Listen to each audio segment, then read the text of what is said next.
નમસ્તે મિત્રો, આદિવાસી રસોઈમાં તમારું સ્વાગત છે। આજે આપણે બનાવીશું વ્હાઈટ સોસ પાસ્તા। તો ચાલો આપણે શરૂ કરીએ। જો મેં અહીં કઢાઈમાં પાણી લઈ લીધું છે। હવે થોડું ગરમ જેવું થવા આવ્યું છે તો અંદર આપણે નાખીશું 1 ચમચી મીઠું।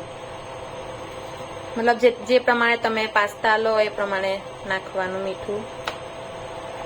અને થોડું અંદર તેલ નાખીશું આપણે। હવે આ પાણીને સારી રીતે આપણે ઉકળવા દેવાનું છે તો એના માટે આપણે એને ઢાંકી દઈશું।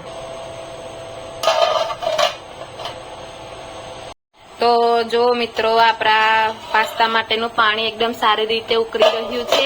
હવે આપણે અંદર નાખી દઈશું પાસ્તા।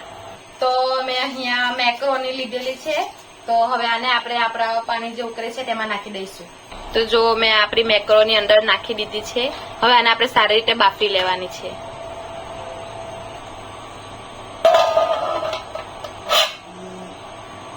જો આપણી મેકરોની સારી રીતે બફાઈ ગઈ છે ને, આ રીતે તમારે પણ બાફી લેવાનું છે। વ્હાઈટ સોસ બનાવવા માટે આપણે સૌ પહેલા કઢાઈ લઈ લઈશું અને એમાં બટર નાખીશું। હવે બટરને સારી રીતે મેલ્ટ થવા દેવાનું છે। હવે બટર મેલ્ટ થઈ જાય તે પછી એનામાં આપણે મેદો નાખવાનો છે।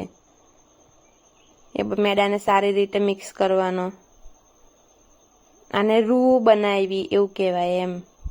આનાથી જે આપણે વ્હાઈટ સોસ માટે દૂધ નાખીશું એ થોડું જાડું થશે। અને દૂધ નાખવાનું છે। પહેલા થોડુંક જ નાખવાનું, પછી થોડું નાખવાનું, એટલે થોડું કરી નાખવાનું અને સારી રીતે મિક્સ કરી લેવાનું છે। હવે અંદર ફ્રેશ ક્રીમ નાખીશું આપણે અને મિક્સ કરી લઈશું। હવે આ છે લસણ નાખવાની છે આપણે અંદર। અહીં મેં એને પેસ્ટ બનાવી લીધી છે।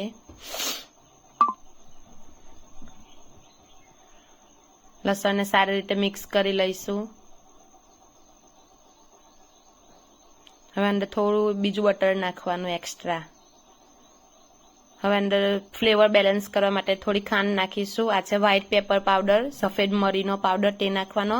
આ છે મિક્સ હબ, આ કોઈ પણ ગ્રોસરી સ્ટોરમાં તમને મળી જશે આરામથી।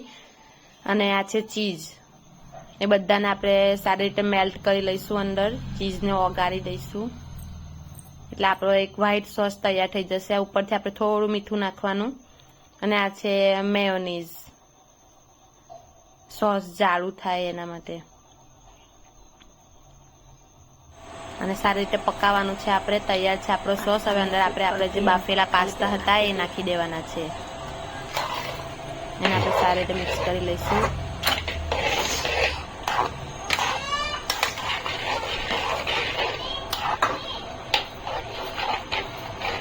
તો મિત્રો, તૈયાર છે આપણા વ્હાઈટ સોસ પાસ્તા। ઉપરથી આપણે ચીઝ નાખીશું, બધી મોઝરેલા ચીઝ। જો તમને મેં કાઢીને બતાવું, છે ને એકદમ રીચ ક્રીમી। જુઓ, છે ને એકદમ સિમ્પલ રેસીપી। તમે પણ ઘરે જરૂરથી ટ્રાય કરજો અને કમેન્ટ સેક્શનમાં મને જણાવજો કેવી બને છે। અને આવી જ સિમ્પલ રેસીપી જોવા માટે મારી યુટ્યુબ ચેનલ આદિવાસી રસોઈ 02 ને સબસ્ક્રાઇબ કરો। ફરી મળીશું આવા જ એક નવા વિડીયો સાથે। ત્યાં સુધી જય આદિવાસી।